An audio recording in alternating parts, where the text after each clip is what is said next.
चंदन जी, एक बार आपका फिर से हमारे दुआ व्लॉग में स्वागत है। धन्यवाद।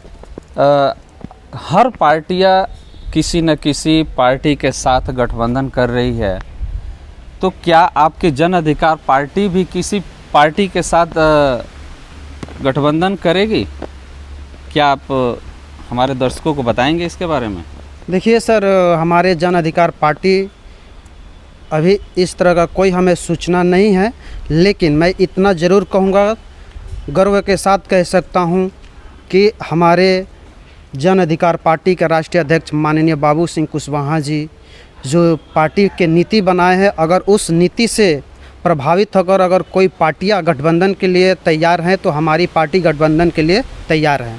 रही बात और पार्टियों की, तो और पार्टियों की बात हम नहीं करेंगे, हम अपनी पार्टी की बात करेंगे कि हमारी पार्टी में एक नारा बाबूजी दिए हैं, जो नारा माननीय कांशीराम जी का है कि जिसकी जितनी संख्या भारी उसकी उतनी हिस्सेदारी।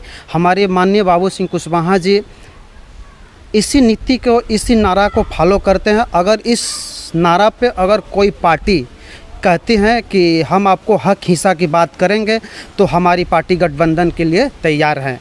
अगर वो इस तरह का बात, अगर इस नारे पर अगर नहीं खरा उतरती हैं, तो हमारी पार्टी किसी पार्टी से भी गठबंधन करने के लिए तैयार नहीं है। जिसकी जितनी संख्या भारी उसकी उतनी हिस्सेदारी का मतलब यही होता है कि अगर बैरिया हमारे थाना है, जिला हमारे बलिया है, बैरिया थाना है, कोतवाली है, तो अगर कहने का मतलब यह है कि परसेंटेज के हिसाब से अगर हम आपके साथ गठबंधन में आते हैं, चाहे कोई भी पार्टी हो, अभी सूचना ऐसा नहीं है कि गठबंधन हो रहा है या नहीं हो रहा है, लेकिन हमारे नारा के हिसाब से, बाबूजी के हिसाब से कहना उनका यही है कि अगर हमारी पार्टी से जो भी अगर गठबंधन होगा तो उनके साथ हमारी एक शर्त रहेगी कि जिसकी जितनी संख्या भारी उसकी उतनी हिस्सेदारी। तो इसका मतलब यही होता है कि आप मान लीजिए कि पाल, कुर्मी, मौर्य, दुसाद, पासवान, मलाह, बिंद, कुर्मी, यादव,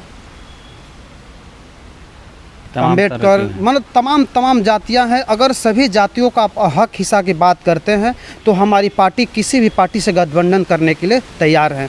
चूँकि ऐसा अभी सूचना नहीं है, अगर सूचना होगी तो हम आप लोग को बतलाएंगे। क्या ये सारा न्यूज़ पे आप लोग को मालूम ही चल जाएगा।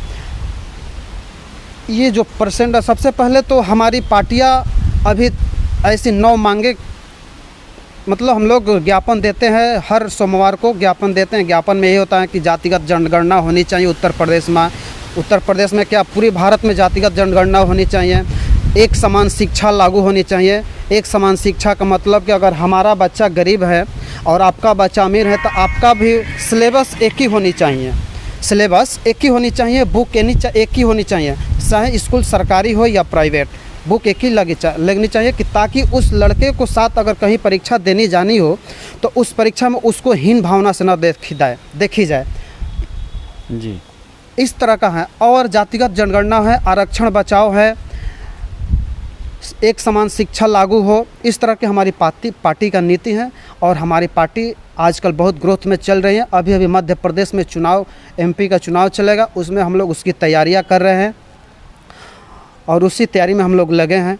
और कुछ पूछना है तो आप सर पूछ सकते हैं। जी, धन्यवाद।